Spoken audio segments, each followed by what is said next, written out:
성령 강림 절기가 이제 3주차 지나가고 있습니다. 성령 강림은 우리가 하나님과 소통할 수 있는 것을 확인하는 것이 바로 신앙의 가장 핵심이라고 할 수 있습니다.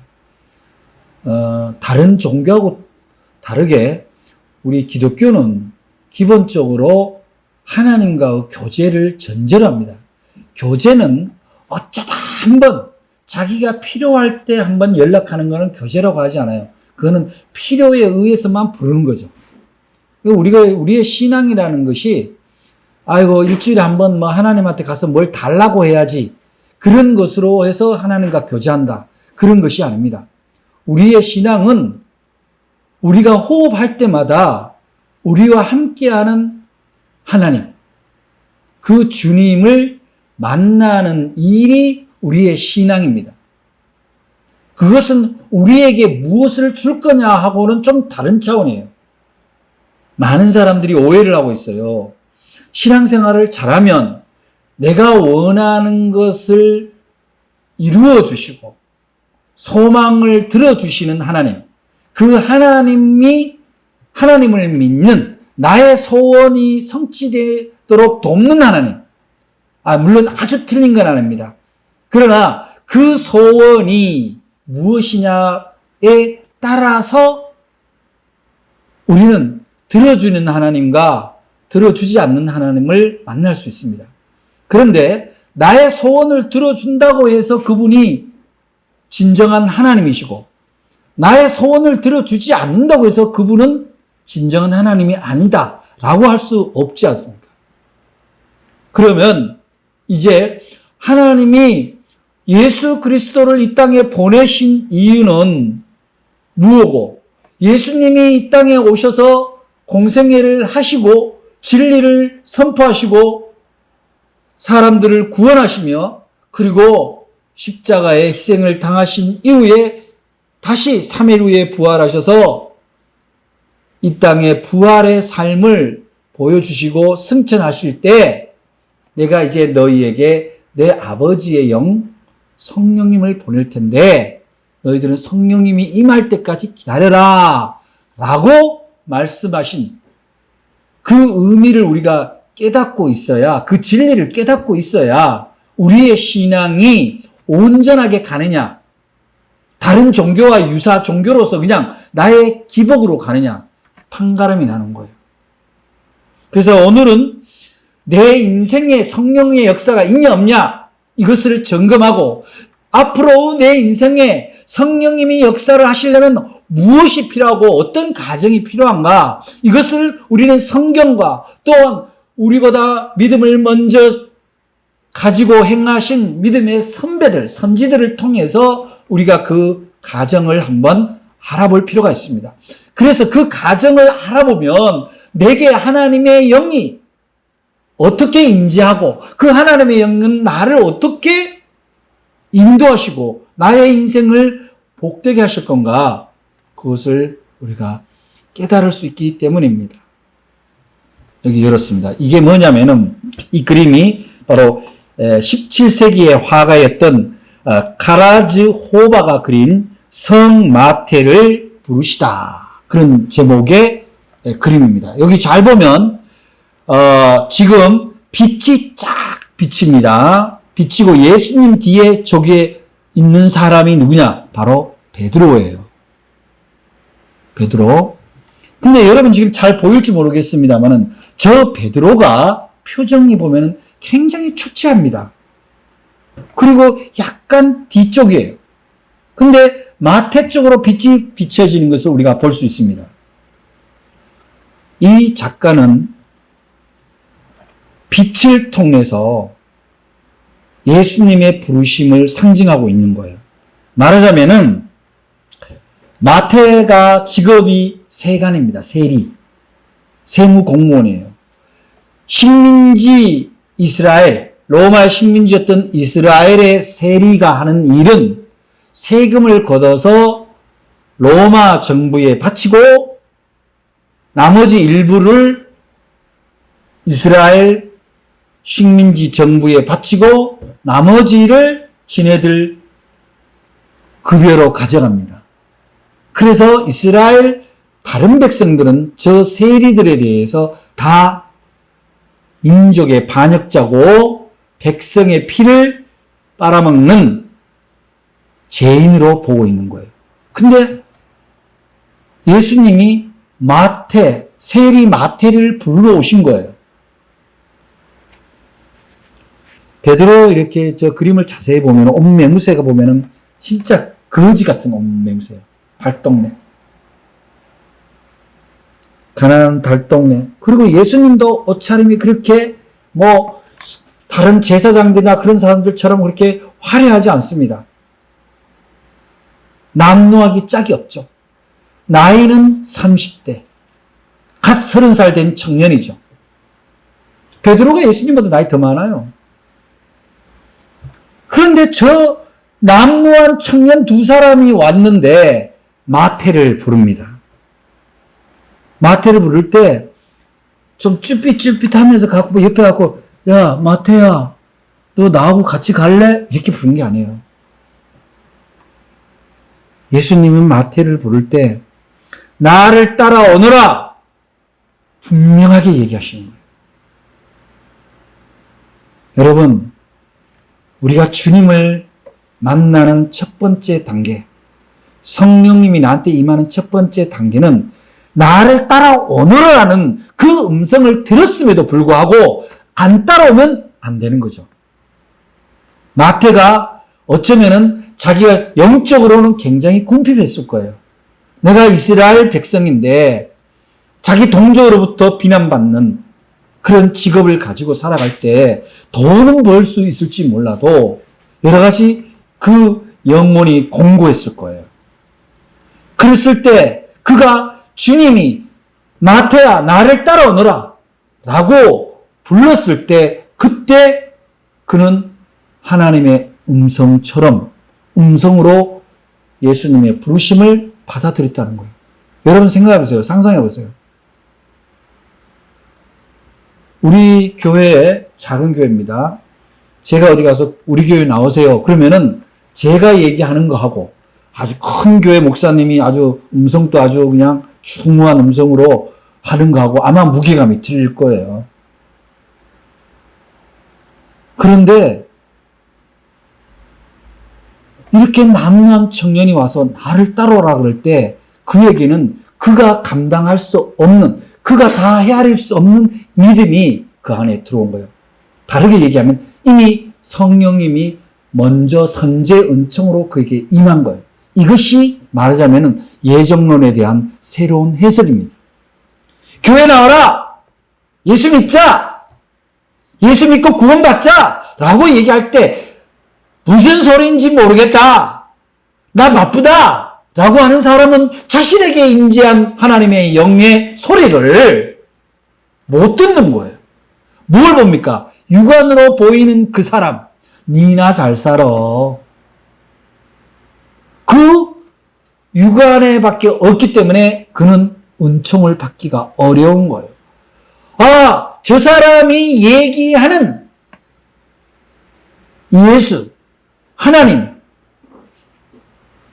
내가 그것을 설명할 수는 없지만 무언가 내 안에 깊은 울림이 있고 감동이 있다 라고 느끼는 그 순간 바로 성령이 임한 순간이라는 거예요.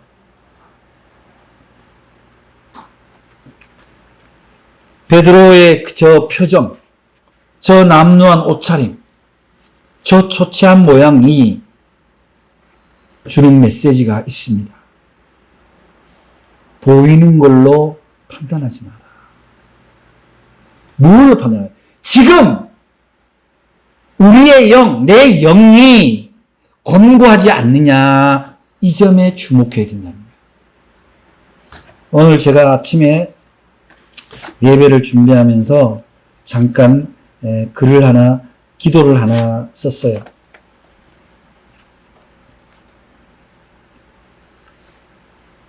이런 여러분들 이제 우리 교인들 단톡방에도 제가 올렸습니다.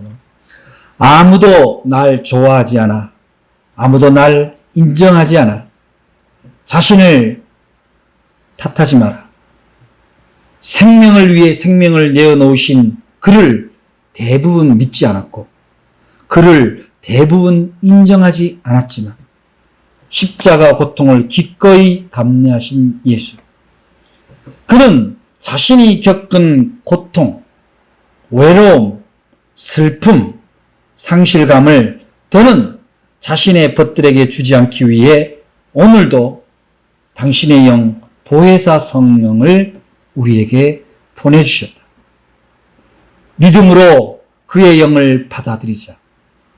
다른 길이 없다면 그의 이름을 부름으로 그와 함께 고독의 풍성함을 평화롭게 누리자. 그분의 위로와 음성이 오늘 내게도 그대에게도 잠잠히 임하기를. 성경 로마서 8장 26절에는 성령님은 우리의 연약함을 아시고 도우시나니 친히 간구하시네 힘써 도우시네 이렇게 말씀하고 있습니다. 아마 세리 마태는 자신의 곤고함을 인정한 거예요. 여러분이 성령님을 만나고 싶습니까? 여러분의 부족함을 인정하시기 바랍니다. 여러분의 공고함을 인정하시기 바랍니다. 여러분의 외로움을 인정하시기 바랍니다. 여러분의 답답한 상황을 인정하시기 바랍니다.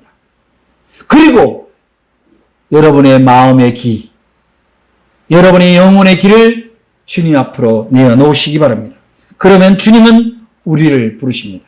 어디로부터 부르시냐? 바로 어두운 가운데 있는 우리를 저 빛 가운데로 부르신다는 거예요. 베드로전서 2장 9절에 보면 이렇게 말씀합니다. 너희를 어두운 데서 불러내어 그의 기이한 빛에 들어가게 하신 자의 아름다운 덕을 선전하게 하려 하심이라. 우리가 주님의 부름을 받기 전에는요, 어두움에 있어도 어두움인 줄 모르는 거예요. 마치 우리가 영화관에 들어가면은 캄캄합니다. 그런데 그 캄캄한 것이 한참 있다 보면 조금씩 흐릿하게 보여요. 마치 그러면 보이는 걸로 생각해요. 어둠에 갇혀도 어둠인 줄 모를 때가 우리의 주님을 만나기 전에 우리의 모습이었습니다. 그런데 주님은 저렇게 마태와 그 세간원들이 있는 데서 그들을 불러냅니다. 그 어둠이란 건 뭡니까? 혼자서 뭐든지 해결하려는 마음이에요. 세상의 방법으로 자신의 문제를 해결하려고 하는 방법입니다. 여러분, 세상의 방법은요, 정확히 얘기하면 모든 세상의 방법은 그 방법을 쓰고자 하는 그 사람, 그 공동체가 기준이에요. 내가 기준이 아니에요. 상대방이 기준이 아닙니다. 그런데 어떻게 우리가 그 세상의 방법으로 우리의 삶을 승리로 갈 수 있습니까? 부딪힐 수밖에 없는 거죠. 그러한 어둠의 삶의 양식, 그 삶의 방식으로부터 우리를 주님이 부르신다는 거예요. 교회 가자, 예수 믿자, 기도하자는 그러한 주님의 부르심이라는 걸 여러분들이 믿으시기를 바랍니다. 그 다음에 우리 주님은 왜 부르십니까? 우리가 잘 아는 말씀 마태복음 11장 28절에 수고하고 무거운 짐진 자들아 다 내게로 와라. 내가 너희를 쉬게 하리라. 주님은 우리 혼자서 허겁지겁 안절부절 그렇게 살아가는 우리를 불쌍히 여기시고, 야, 네가 할 수 없는 짐을 네가 지고 있는 것이 어찌미냐. 내게로 와라. 내가 네 그 짐을 내가 덜어주마. 주님은 우리의 짐을 들어주시기 위해서 우리를 부르시는 거예요.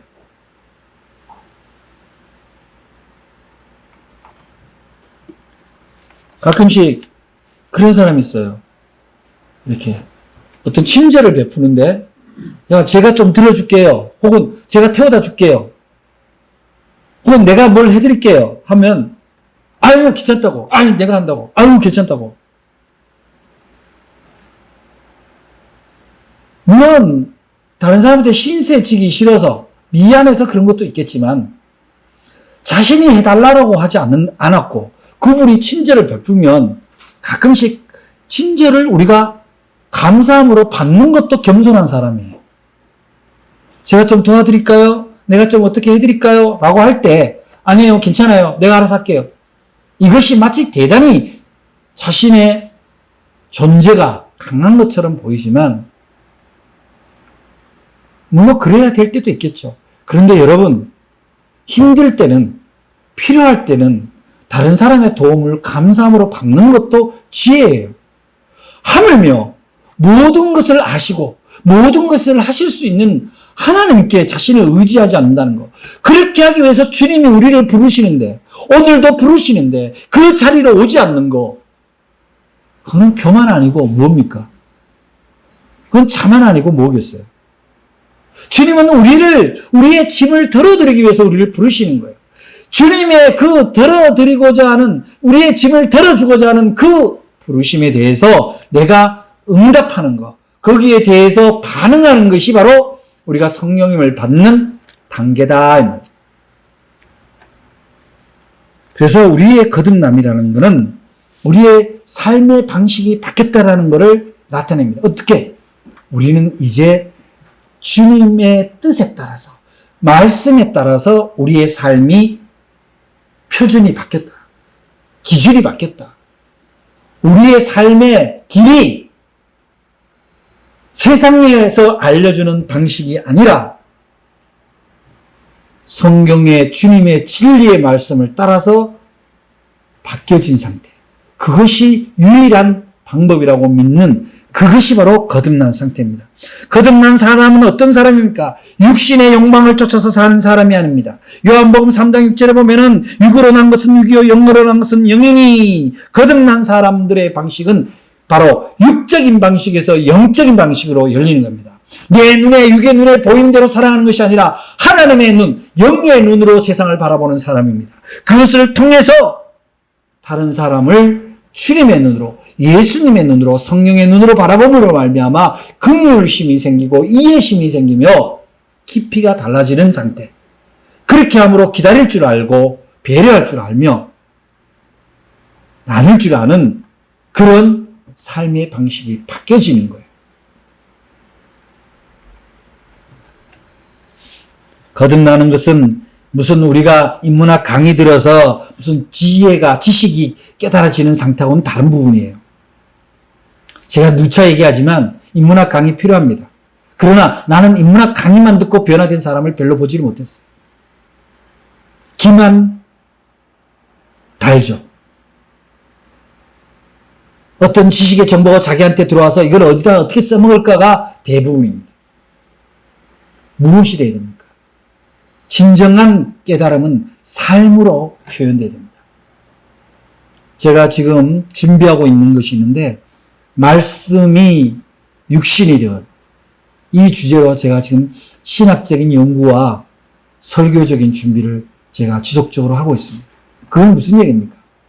진리가, 하나님의 말씀, 예수 그리스도의 복음이 우리 삶에서 증명되지 않으면 아무리 그럴듯한 종교적인 의식과 행위와 프로그램을 한다 하더라도 그것은 다 헛된 것이에요. 예수님이 하나님의 사랑을 증명하기 위해서 육신을 입고 오신 것처럼 예수 그리스도의 복음이, 그 천국의 선포가 저와 여러분의 몸을 통해서 이루어져야 돼요. 근데 그 몸을 통해서 이루어질 때 우리가 예수를 믿기 전에 그 방식으로는 불가능한 거예요. 왜 그렇습니까? 그것은 우리가 예수 믿기 전에 우리의 삶이 그것을 증명해줘요. 되지 않는다는 거예요. 성령님이 우리 안에 들어오셔야 그 보혜사 성령이 어떻게 돼요? 말씀을 깨닫게 해주는 거예요. 이해하게 해주고, 내가 어렵고 지치고 외롭고 힘들 때 내가 번아웃이 되지 않도록 나를 붙들어 주시고 일으켜 세워주시는 그 성령님, 그리고 무엇보다도 어떠한 사망의 음침한 골짜기를 가더라도 우리를 죽음으로 내몰지 않는, 끝까지 우리를 책임지시는 책임자로서의 주님, 그 성령님이 우리 안에 계신다고 할 때 내 육안으로는 당장 손해보고 억울할 것 같은 일도 하나님이 보시기에 선하고 큰 복으로 바뀔 일이라면 그것을 담대히 하고 갈 수 있는 거죠.